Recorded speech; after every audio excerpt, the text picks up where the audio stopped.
Thank you all for tuning in to Mindset of She. I'm your host, Angel Stevenson. I am a wellness mentor and mindset coach. Welcome to my She's and Principles and Thoughts. This is a space of mindfulness, self-awareness, and positivity. In today's episode, we have a special guest with us today. We will be airing the show a lot differently than we usually do. Today's episode will be circumventing around your relationship within yourself in relation to your significant other or others in your life with Jill Renee Feeler, a profound author and speaker with her powerful insights.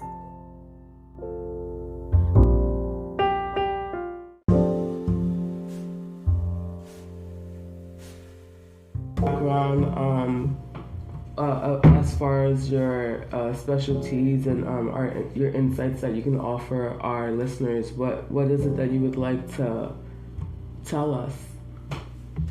Well, my name is Jill Renee Feeler, and I had an unusual realization about 12 years ago that I have this very unique psychic intuitive ability that I didn't remember I had. Now that I look back on some parts of my youth and teenage years, it was there. I just had an inner knowing about things. Right.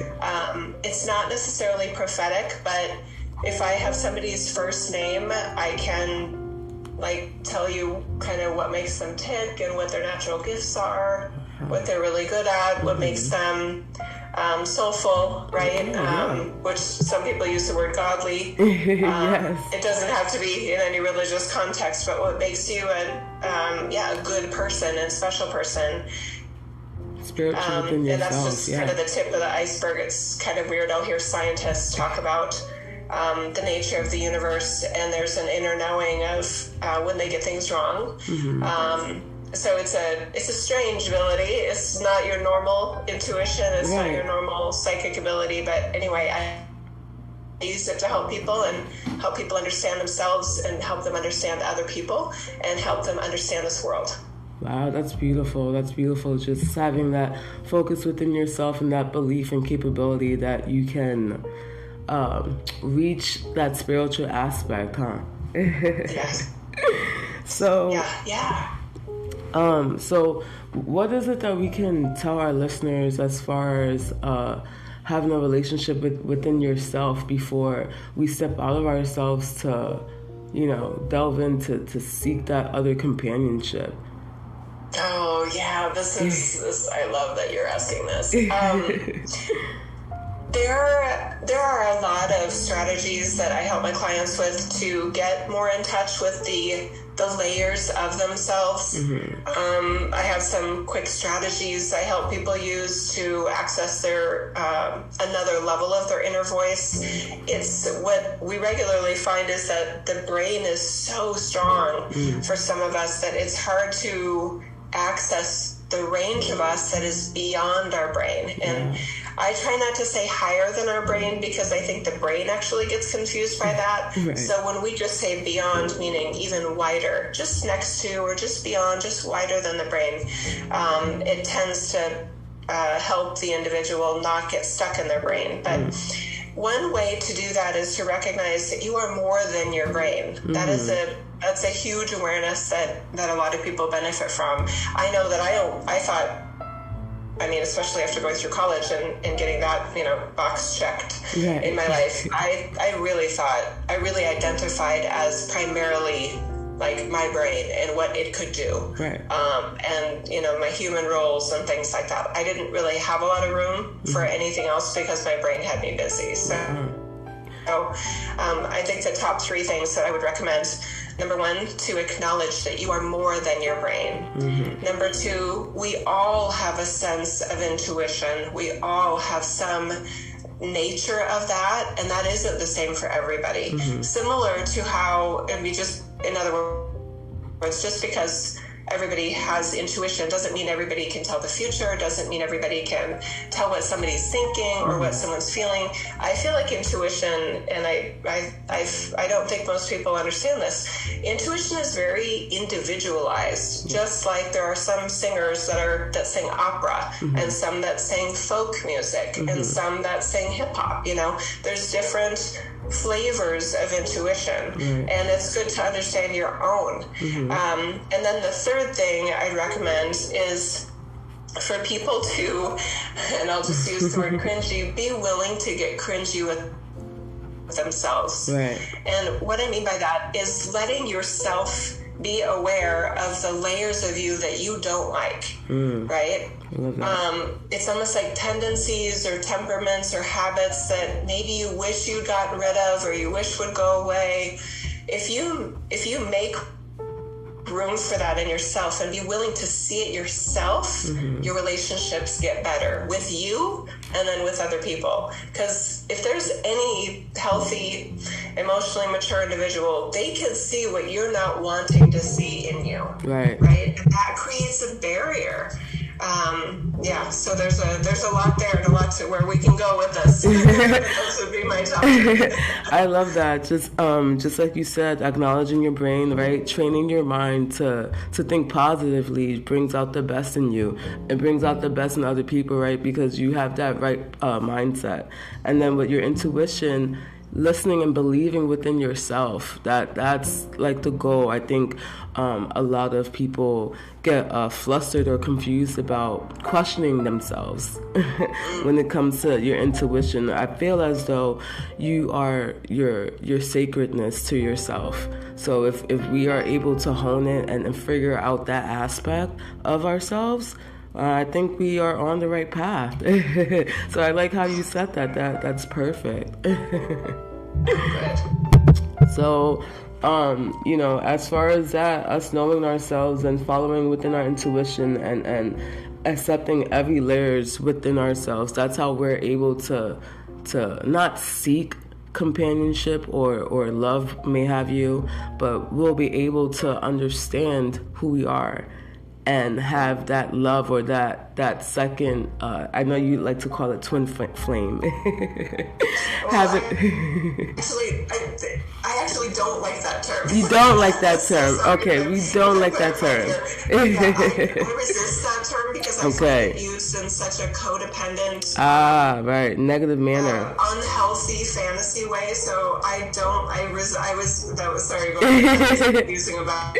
No, it's okay. We spoke earlier, but I just use it as, to me, someone that you get along with well. It's like a romantic partner that's lasted decades. That's always a good sign. Right, yeah. For any of us that are in long-term marriages, but that you've identified somebody that complements you and you complement them. Right. In a healthy version of any relationship, that's true. Right. Friendship, professional, romantic, etc. It's two beings that they are a better version of themselves when they're with that person. That's beautiful. I know within my experience, I've been married for about 3 years, but we've been together for 9. And I've had questions from people saying, when do you think I'm gonna find the one, or what is the right way? Like, what did you do? And we often get that question a lot. And the one thing I like to touch base on is not looking for your one. That shouldn't be on your mind, right? How can you find your love, your significant other?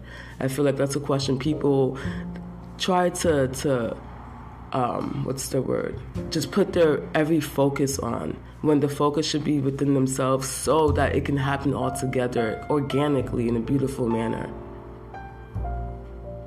How would you think about that? Or feel about that, rather. I love your advice for your clients in that regard, and I wholeheartedly agree. I know for some individuals, they're so, again, brain focused, and there's nothing wrong with the brain, right? It's a very important piece of equipment. Strong muscle, yes. But the brain, you can tell even from their question of how do I find the one? How did you find your one? I can tell it's the brain because it's feeling like the brain was very involved. Right. And I know from meeting my partner, we met in 1987. We started dating in 88, and then we got married in 1993. Beautiful. When I was in high school, Yes. and then we waited to get married when we were both graduated from college. But I wasn't trying to find him, right? Mm-hmm. So the advice that I like to give people that are trying to find what they think of as their one is, and it sounds so crazy probably to the individual, is stop trying. And instead of focusing on finding your life partner or finding your one, mm-hmm. realize there is more than one. That it'll be easier if you realize there is more than one person right. in this reality, in this world, that you could have a wonderful, happy, joyful, even successful life with. And that's a different curiosity. So just be curious about people. Mm-hmm. But in the meantime, be a version of you that you'd want to be with. Right. Attract your inner godliness, right? Let that expel, and then let the goodness, let the positive energy find you. If we are constantly seeking something else, nothing is going to work out correctly. And that goes with in every aspect within our lives, relationships, parenting, whatever may have you. It's everything. So if we are just, like you said, intuition, if we are taking care of ourselves, listening to our mind and our body, I don't think we should be outside looking for what we can give ourselves. We can't give ourselves to somebody without us knowing who we truly are. Having that acknowledgement with our brain is what is going to help keep us afloat, right? Because our brain is very strong and powerful. Mm-hmm. It is.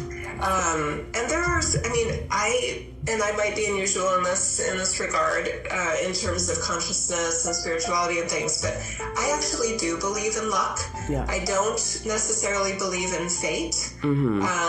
And mainly I say that because there are some people that over-rely on a fate-based belief. Right. So they're waiting in a very passive, disempowered way, non-authoritative way for things to happen and hoping, some higher power has their best interests in mind or whatever. Right. But I prefer to acknowledge, because I know in my life I can acknowledge things that I wasn't thinking about. I maybe wasn't even necessarily positive.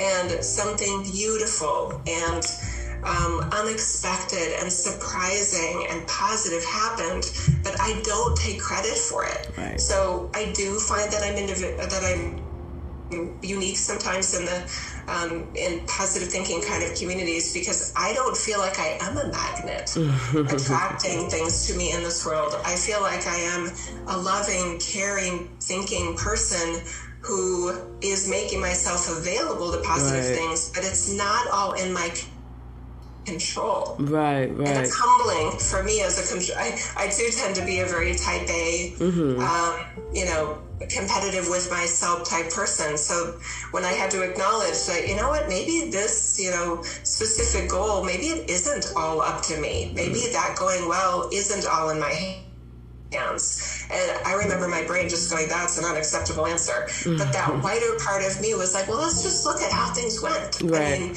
you weren't looking for this in your life, but it ended up going really well. You weren't looking for that in your life, or you were trying really hard on that and it didn't go the way you wanted to. So maybe there's more to this than just positive thinking. Wow. So for me, that belief system or interpretation works better for me. It feels more honest to me. Right. I like that. I never thought about it in that aspect.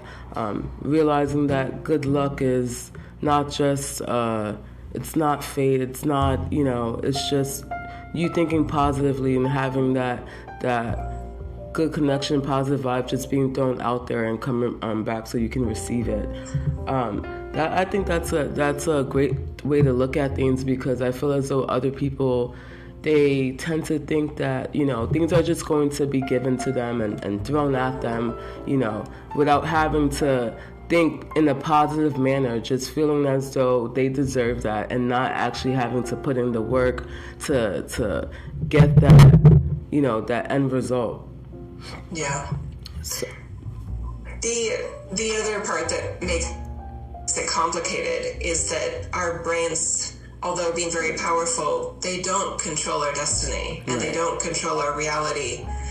They don't control what happens to us. So I'm not recommending to any of my clients that they think negatively, but I'm also asking them to be honest with themselves. That positive thinking is not going to hurt you, but allowing yourself to acknowledge that positive thinking isn't going to get you through the goal line. There is an unacceptable, in a way, amount of uncertainty that we don't have control over, and we have to account for, or we'll be deceiving ourselves. Our thoughts don't create our reality in my operating system. I haven't found that to be true for myself or others. I don't think it's true, and I think it's dangerous for people to think that just by thinking positively, everything is going to go the way that they want it to. Because I feel there's enough evidence in this reality that it's more than that. So it's not that positive thinking isn't useful, isn't helpful. It's just that it isn't everything. So would you say heart over mind? Well, even that though, right? I mean, this reality is incredibly complicated. There are chaotic, random things that happen here that make no sense. Right. And let's just think of some examples. We can probably all think of somebody that is quite negative. They're definitely not working on being positive nor thinking positive. Yeah. And life seems to go their way. And it's weird. Wow. It's like, what the heck is going on over there? What's their formula? Yes. It's working really well. And they're not even trying. Yes. Oh my God. Yeah. I can see how that can get a lot of people upset. Yep. Yeah, and because here's the inner child kind of version of ourselves. That's not fair. Yes, like when is it gonna be my turn? I've been working so hard. Right. Yes, exactly. Because then there's the other side of the spectrum of it. We all know, and we probably do feel in many ways like individuals that are trying to do all the right things, and it may not be going the way we want it to. Right. Right. But here's what I allowed myself to consider. And then for me, it turned out to be more than true, is that there are individuals that have what you may want or I may want that did not work to get it specifically. They did not have a dream board for it. They were not thinking about that success. They didn't even know that success was possible. They don't know why they are so successful. Right.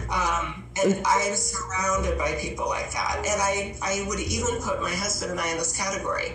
We did a lot of right things well. You know what I mean? So it's not like we were just sitting there doing nothing, but the degree of success that we have experienced is we don't have I know exactly what I did to get here. And a lot of our friends are like that too. Right. So, and then I hear other, like a super successful podcaster that literally is like one of the top podcasters in the world. I hear him say in his podcast, I don't know how this happened, right? So he doesn't know either. Right. So this game that I feel a lot of people are playing of, I know exactly how that person is successful, or I know exactly how to become my version of success. I think they're deceiving themselves that they can do a lot of really great things really better than the other and person. That doesn't guarantee success. Right. It doesn't hurt, but their vision of what that will lead to, I think, is oversimplified, unrealistic, and self-deceptive. I agree. I like your perspective. I do believe that not everything is handed to you, and people that just think that, I can do that, or I can do better than the next person. You still have to put in that work, and I feel as though that they should focus on themselves and focus on their journey rather than giving out opinions or making assumptions of others' lives and how they can do something better. It's like, just ask yourself, well, what makes you happy? How about try doing something for yourself and put that focus on yourself rather than someone else being successful. Be successful within your own mind. So I definitely like that concept. Indulging faith of self, or how would you categorize that? I think I would use the term honesty with self. Yes. About what is and isn't happening in this reality or in somebody's life, right? Right. This is a hard reality. Yes. I think that's why individuals like you and I are so passionate about wanting to help others feel better about themselves, ideally love themselves, and I shoot for liking. Yeah. For liking yourself. It's important. That's even more hard sometimes. It is so vital. But this option to be honest with ourselves. Yes. And I know with my clients and my friend group even that are really devoted to positive thinking or even law of attraction or something, sometimes they'll be like, well, Jill, it seems like that wasn't, like you weren't being positive with yourself in that moment. And I said, well, being positive is great, but not at the expense of being real. Right. If you can't be real with yourself because you're trying so hard to be positive, I think that's a problem, and you're putting literal blinders on to when something isn't working, or when your formula for moving forward is broken and you're not being real that hey, maybe this isn't as easy as I thought it would be, or maybe it doesn't work like I hoped it would, right? And that can be hard, but we can self-comfort ourselves when we're disappointed. But we can't think our way out of hurt and sadness and disappointment in this reality. Yeah. Don't create a false reality by just constantly saying, I'm thinking positively, so everything's going to work out. Don't lie to yourself. That's not what we're saying here. Think positively, and the outcome is going to be that, but you also have to be realistic and be honest. If you can't be honest with yourself and decipher what's right and wrong, you're going to have a lot of issues down the road. There's no way around it. So I definitely think what you're saying it makes a lot of sense. It's great to have insight from people that have a different perspective, but still brings the same great result. Yes. And going back to relationships, I mean, the most important relationship we have is the one with ourselves. Yes. And when we can create enough love in our, and this is where we're back to our hearts. If we can create enough love in our hearts, and I don't believe that can come just from ourselves. I think that has to come from, God, source creator, whatever term you want to put on it, but a bigger power than you, that has more love than you, right? That we all have access to from the inside out. With that much love, you're willing to give yourself compassion and grace and comfort. Right. Maybe things are harder than you want it to be, or even when you want to celebrate the successes you have, right? Yeah. When things do go well, that you're like, yes, thank you. Right? We have to be fully accepting of ourselves. The brain will just march past success and achievement and goals being met and things going well. The brain will just go, okay, great, we're on to the next one. Let's go. Exactly. And my heart just wants to go, can we just talk for a minute? I mean, this is so...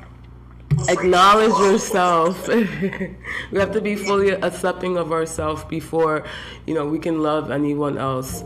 There's no way you're not going to have, at least in my opinion, I don't believe we can have a healthy, or you can have a healthy relationship if you don't know yourself, if you are forcing love onto others for someone to love you back as well.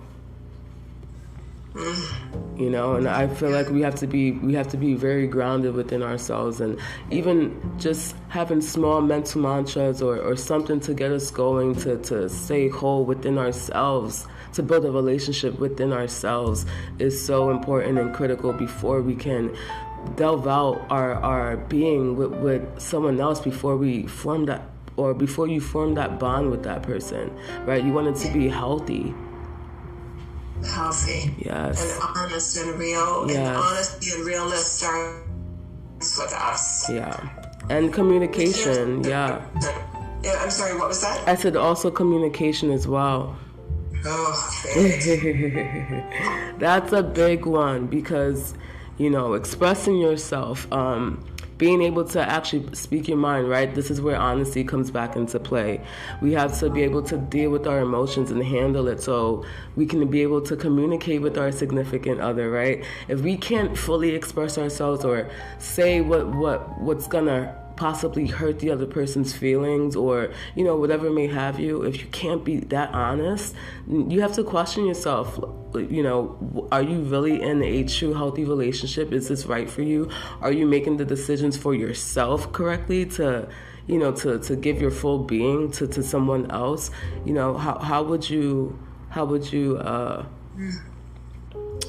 explain it in your words, Jill? Okay. Yeah. Communication is, I love that, I'm so glad you brought this up, Angel.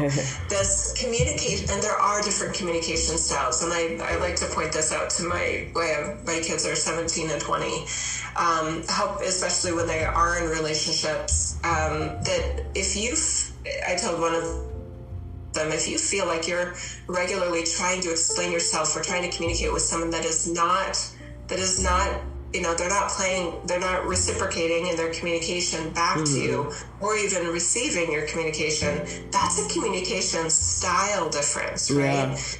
An unhealthy one, I would say, too. Yeah, that's true. Unhealthy as well. There are stand-up comics that just do, stereotypical male versus female types of things, but they are funny. Yeah. Male stand-up comics where they're like, my wife or my girlfriend, she's always, telling me this and telling me that. I just want to sit and be quiet. Yeah. And she doesn't know how to do that, So, right. Sometimes I know in communication relationships, especially the ones that they haven't created, they haven't created that sense of a healthy balance yet within themselves or within each other. It's almost like when the communication is breaking down, energetically what they're doing is, I need you to hear me, right? And we have control over whether someone else hears us or not. Yes. Right? Our job is to understand ourselves and to talk with ourselves about the reality of who and what we are and our role in a relationship, and what we did great, maybe where we were falling short, and is that person a match for us, all of those things. So when we're better about that, I feel like it's almost like we demand less that we're heard or understood by another person, and that helps that other person be their real self, if you will. This need to be heard, that's an important self-check. It's like, but I can't control whether they hear me. So now what am I going to do? Well, number one, I'm going to hear myself. Exactly. That's the other thing to kind of play with is, would I want to hear what I have to say? I mean, would I get to, especially in nagging type of dynamics? I mean, that goes for parents and children too. Who wants to be nagged? Right. I mean, if that's a broken record, of course they're not going to listen. And you know what? If your significant other feels as though you're nagging them, they should be able to express that to you. It doesn't matter if it's pretty or ugly. We should be able to communicate with one another. And if you can't build that connection, I'm not saying that the relationship is going to fail, but if you guys can be at least honest with each other to see where the fault is, to see what can be altered so it can go in a right direction or a positive direction, mind you. I think that's big within itself. That can showcase a lot that there's room for growth, and that the two individuals actually care about one another, care about each other's feelings, that they're actually willing to make the steps to make a difference within their relationship. That's beautiful. It is beautiful. I was just thinking also, I thought of this idea. I haven't used this with a client yet, but if there really is a communication issue with someone, another person, instead of the normal kind of like, are you hearing me? Really creating a scenario, an experience where the two individuals are sitting together or on the phone or whatever, and instead of asking, did you hear when I said that? Instead, flip it with, what am I not hearing? Where am I not hearing you? Where do you feel like you're trying to tell me something and I'm not hearing you? Right. And then take turns with that. That could be so much more real and honest and heartfelt versus mind loops. Right. Stop jumping over hurdles. Just have a conversation and just try to pinpoint what you want to bring out of the other person, or what are you not doing. So would you say creating mental mode stops within communication is good or bad, or how would you? What was that last part, Angel? I just didn't hear one word. Communication. Did I hear stops? Would you say creating mental mode stops communication? Mental modes in your head, like I guess a mental mishap or a setback mentally. And you're asking about how do you think that would stop? I'm unfamiliar with that term, so teach me. So mental mode. So I'm saying if like a he said she said type of thing. How do you feel that would stop communication if two individuals aren't clear within one another? If someone's saying, well, you said this and she said that, how do you feel as though that alters a communication if two people aren't truly hearing one another? Yeah. Okay, thank you for that. That's a cool word. Mode. I love that. This is a big one, because when two people aren't hearing each other, it could be communication style, could be timing.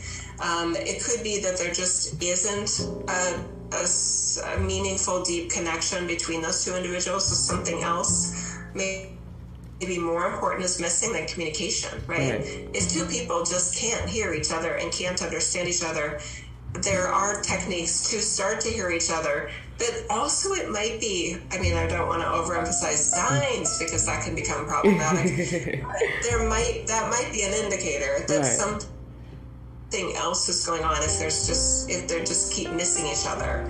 But mental modes, there are individuals that are just so stuck in a certain gear that it's not that they're not capable, but they're demonstrating they're not willing to adjust their, I love your term, mental mode. And that's important to know, right? If there's one communicator that is constantly acting as if they're the one who has everything figured out, right? Right.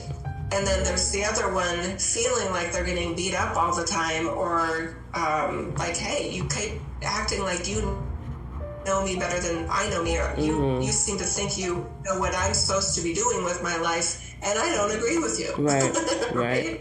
I get to live my life, and you get to your life, and you get to be you, and I get to be me, and stay out of my lane, So mental mode, belief, there's a lot going on there, but there are so many reasons why individuals just don't connect. Yeah.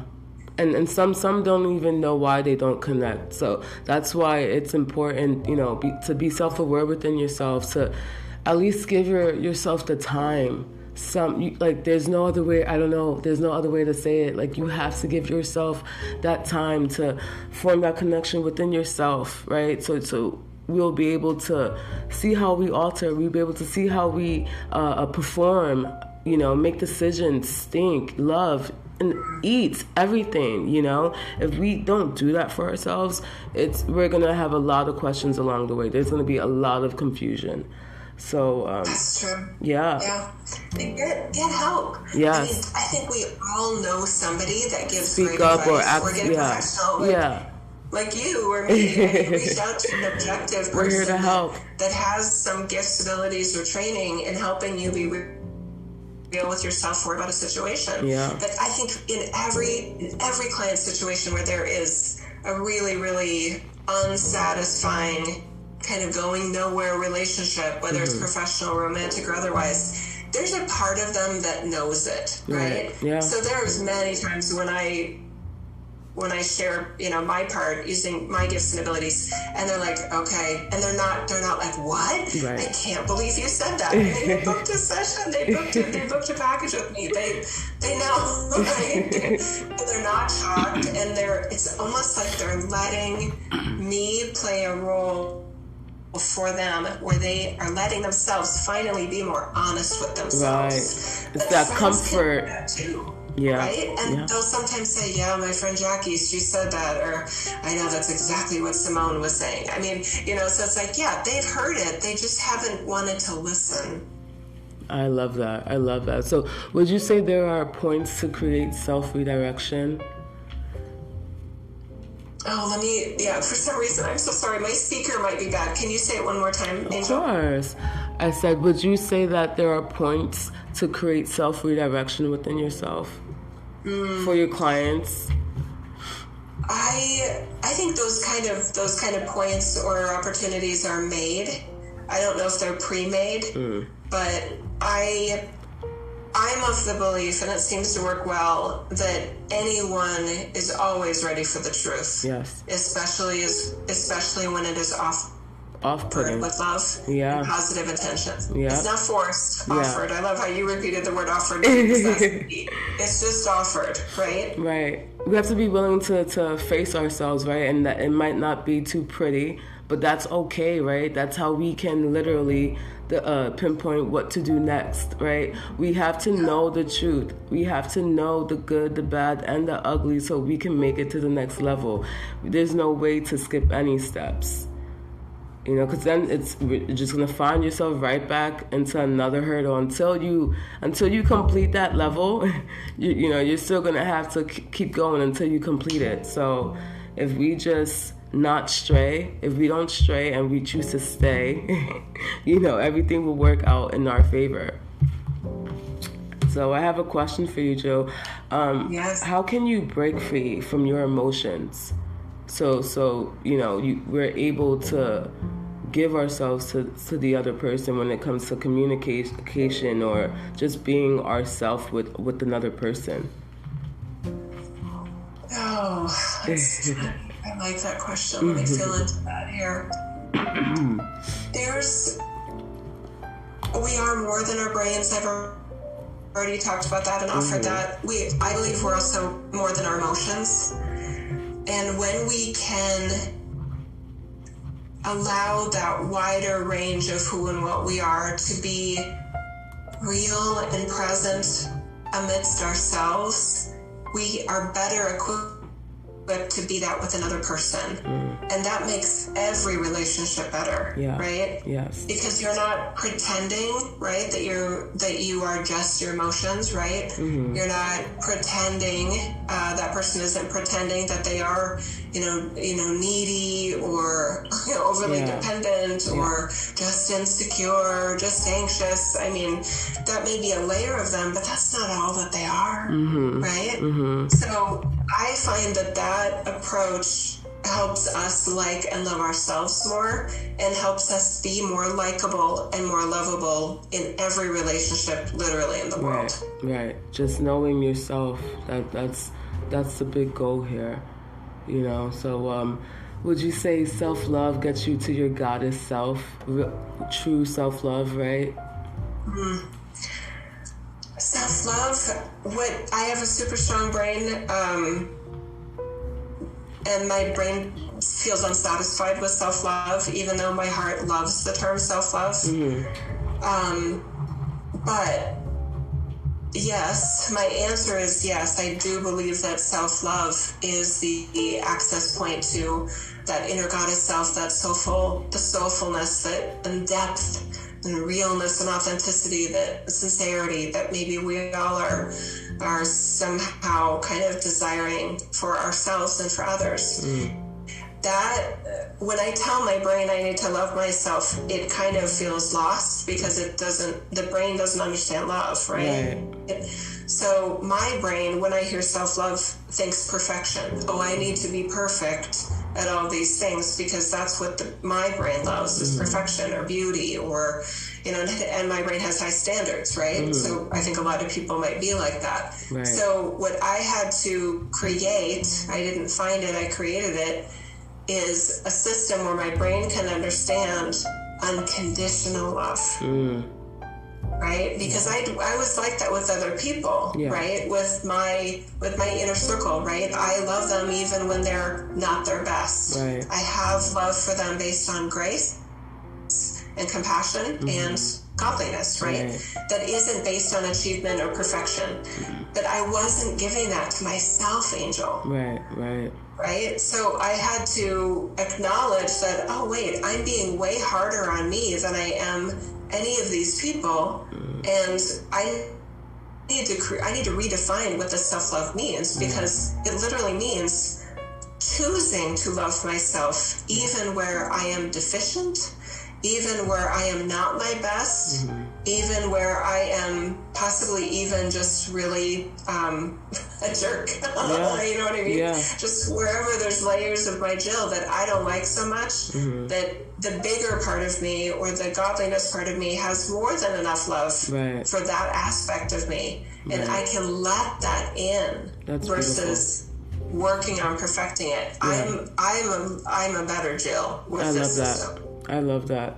Loving yourself and being fully accepting of yourself, whether you don't like it or not. That's beautiful. That's when you truly know you're on the right path to finding yourself and knowing that it's okay to have flaws. You know, there is no such thing as perfection, right? Or we can define our own perfections for ourselves and our own sanity, right? But it's important if you don't choose to love yourself for all that you are. And then if you're going out in the real world to try to find someone to love you the way that you don't love yourself or the way that you don't see yourself, it's going to be challenging. It's going to be very challenging. So I do love that. I love that. It works well. It does work well. Having different. I fall short if I tend to be late to things, right? Which I do.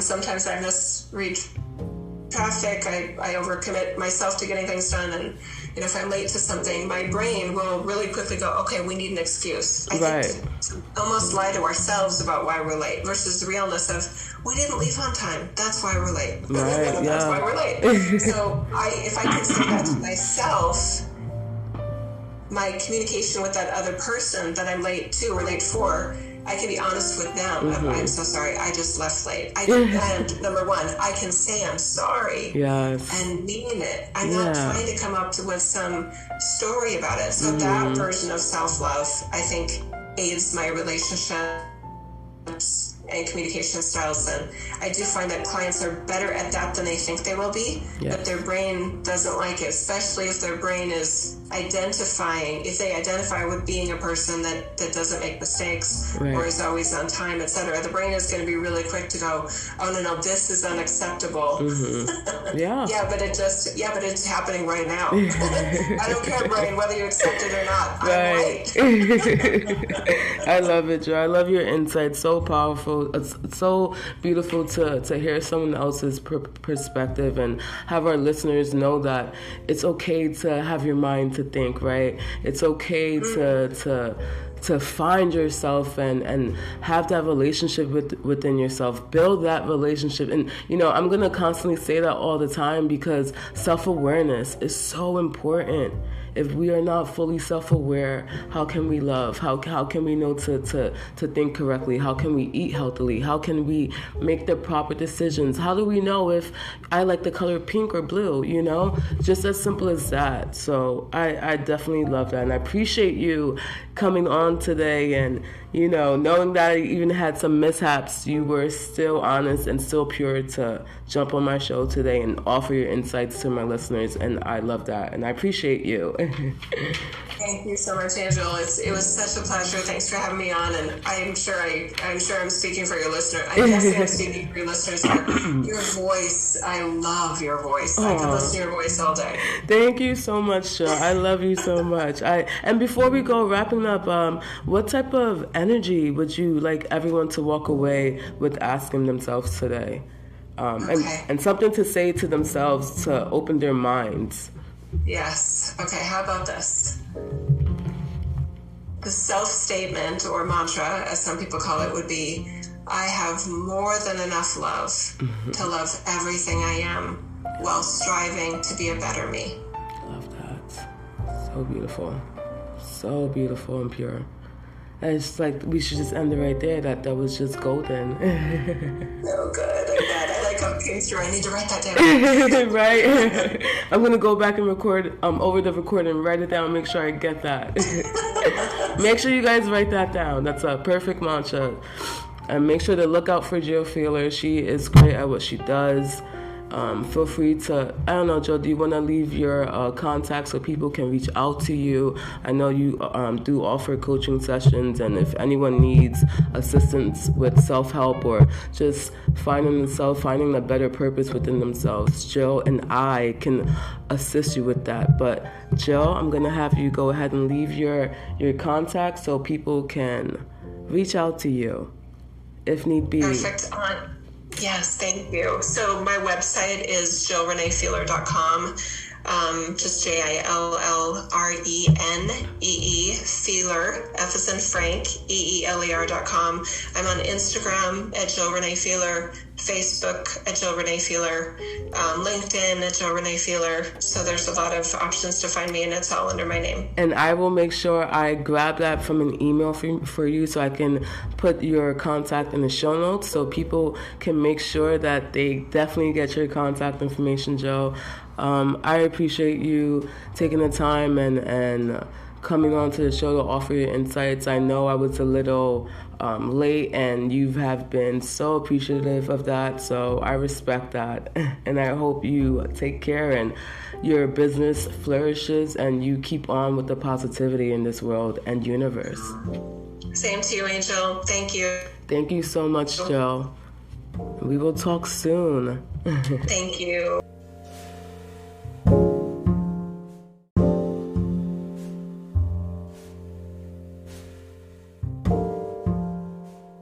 So again, that was Jill Renee Feeler.